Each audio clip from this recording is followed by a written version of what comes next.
اگر نه در فارسی میگیم پسر، دختر، فرزند.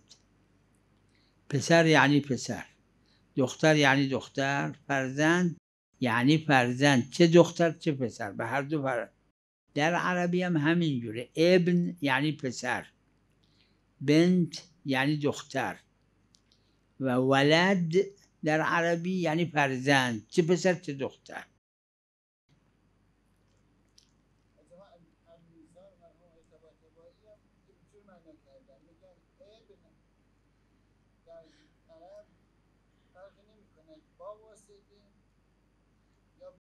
نه، ابن فرق نمیکنه.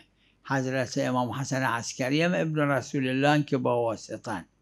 ابن فرق نمیکنه واسطه و غیر واسطه، فرق این میکنه از دختر باشه، واسطه دختر باشه یا واسطه پسر باشه. یعنی حضرت امام حسن و امام حسین در لغت عرب ابن ابو طالب هستن، اما در لغت عرب ابن پیغمبر نیستن چون واسطه دختره. فقط خدای عزوجل چند جا استثناء کرد، یکشم اینجاست.